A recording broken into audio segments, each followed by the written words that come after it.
और तस्वीर की दुनिया के दोस्तों, आज हम आपको एक बहुत खूबसूरत बायोग्राफी सुनाने चले हैं जिसका उन्वान है साधना। उनका असली नाम था अंजलि। वो बेहतरीन हिंदुस्तान की एक टॉप क्लास की वो एक्ट्रेस थी। उन्होंने तकरीबन 30 फिल्मों में काम किया और बहुत ज़बरदस्त उन्होंने काम किया और बड़ी शोहरत और बड़ा नाम कमाया। वो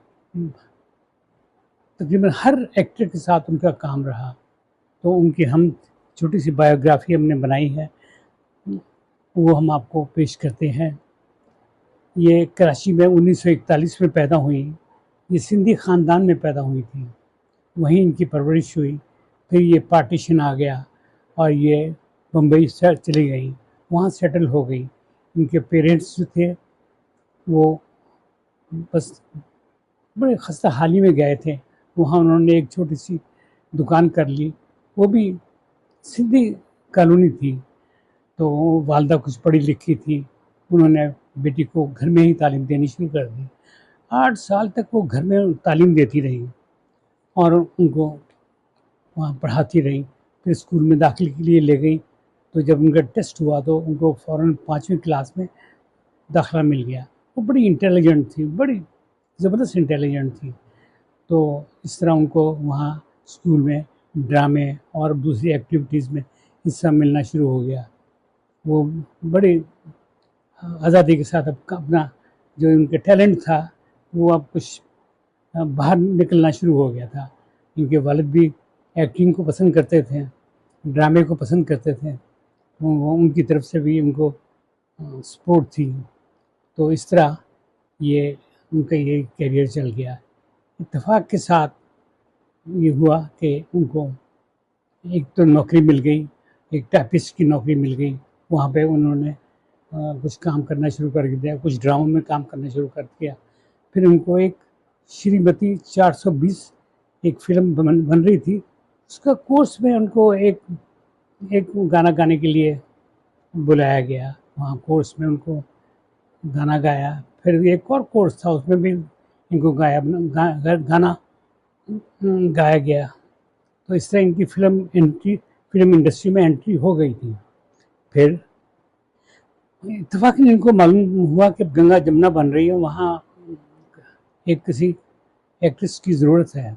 इन्होंने प्रोड्यूसर को मिली, डायरेक्टर को मिली और अपने फ़ोटो भेजे, इंटरव्यू हुआ तो वो पास हो गई। लेकिन वजंती माला को जब मालूम हुआ कि ये लड़की काम करेगी तो उन्होंने बड़ी सख्ती से मना कर दिया कि मैं इस लड़की के साथ काम नहीं करूँगी। तो वो बड़ा एक अच्छी फिल्म थी, उनमें उन्हें बस बड़ा सेटबैक पहुंचा और बड़ा अफसोस हुआ कि वो काम ना मिल सका। फिर ऐसा इत्तेफाक हुआ कि उनको और दूसरी फिल्में मिलनी शुरू हो गई और उन्होंने बहुत बहुत अच्छी फिल्मों में काम किया, जिसमें मेरा साया है साथ साथ में, शिमला, लव इन शिमला, वो भी रही बहुत अच्छा। उसमें ये मुखर्जी साहब ने बड़ी हेल्प की। उन्होंने वहाँ स्टूडियो बनाया था, उसमें उनको मुलाजमत भी दे दी और 750 रुपये महीने पर। फिर ये शिमला इन लव में इनको अपने बेटे के साथ हीरोइन भी बना दिया गया, तो वो बड़ी पॉपुलर हुई। तो इसी तरह की और फिल्में जो थी वो इनको मिलती रहीं और इनको मेरे महबूब एक फ़िल्म रंगीन मिली। वो पहली रंगीन फ़िल्म थी जो इनको मिली, उसमें उन्होंने बड़ा नाम कमाया और बहुत अच्छी उसमें एक्टिंग की और देवानंद साहब के साथ भी इन्होंने काम किया और बड़ी बड़ी अच्छी फिल्मों में इन्हें इत्तेफाकन हर फिल्म में बड़ी अच्छा काम मिलता, वो गाने की सिचुएशन बड़ी अच्छी मिलती। और इसी तरह वो गुरुदत्त साहब के साथ एक फिल्म बन रही थी पिकनिक, उसमें उन्होंने काम शुरू किया। उसमें गुरुदत्त साहब तो इंतकाल कर गए। तो नैयर साहब थे, उनके साथ इनका कुछ ज़्यादा उठना बैठना हो गया, कुछ आपस में मोहब्बत की कहानियाँ शुरू हो गई, एक दूसरे को पसंद करने लगे। लेकिन इनके वालिदैन ने बड़ी सख्ती से मना कर दिया कि तुम मुखर्जी से ये अपना नैयर से शादी नहीं कर सकती, और ये शादी रह गई। तो इस तरह वो बस ये सिलसिला चलता रहा। लेकिन करना ये था कि उनको बहुत लक बड़ी इनकी कामयाब थी। इनको जो भी फिल्म मिलती वो उसमें वो कामयाब हो जाती। 30 फिल्में बनाई इन्होंने, और उसमें ज़्यादातर फिल्में बड़ी कामयाब हुई। देवानंद के साथ भी उन्होंने काम किया, हम दोनों में। असली नकली भी उनके साथ उनके काम किया। एक मुसाफिर एक हसीना में काम किया। मुखर्जी के साथ भी, वो मुखर्जी के साथ थी। मेरे मेरे महबूब, मैं बता चुका हूँ कि वो पहली कलर फिल्म थी, वो उसमें भी वो बड़े पॉपुलर हुई। फिर उन्होंने मेरा साया, वो भी बड़ी पॉपुलर हुई, उनका भी बड़ा था। और 1967 में से, और 1967 में उन्होंने इंतकाम, एक फूल और दो माली बनाए।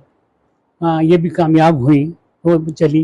लेकिन इन दिनों पर वो एक बीमारी में मुब्तला हो गई, वो थी थायराइड की बीमारी।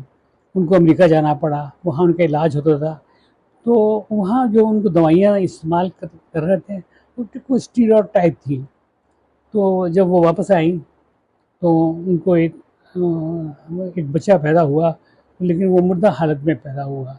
उनके साथ जो आर के नैयर साहब थे, उनके साथ उनकी शादी हुई थी, उनके साथ भी कुछ इनकी अनबन शुरू हो गई थी, क्योंकि उनका काम भी कोई सही नहीं चल रहा था।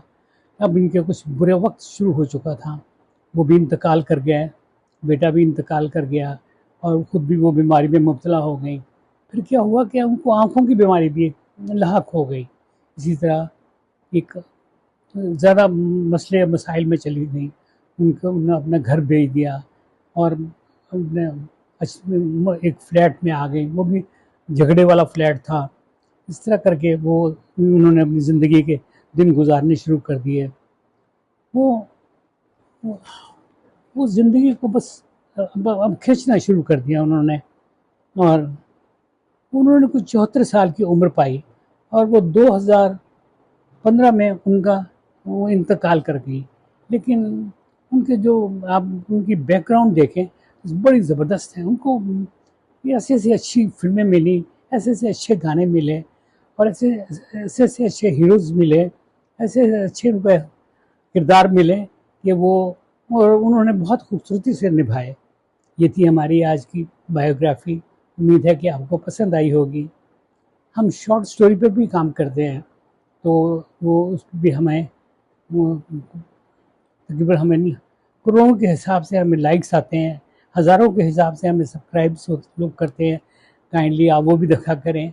हम, और ये भी ये जो मैंने आपको आज की जो मैं ये बायोग्राफी पेश की है, इसको भी मुझे सब्सक्राइब करें, लाइक करें, शेयर करें, ताकि हमें हौसला हो, हमें हमारी हिम्मत बने, और मैं दोबारा आपके सामने पेश हूँ, और कोई नई स्टोरी के साथ, कोई नई कहानी के साथ। ये थी मेरी आज की बायोग्राफी साधना के मुतालिक। अब मैं आपसे इजाज़त चाहता हूँ। खुदा हाफिज़।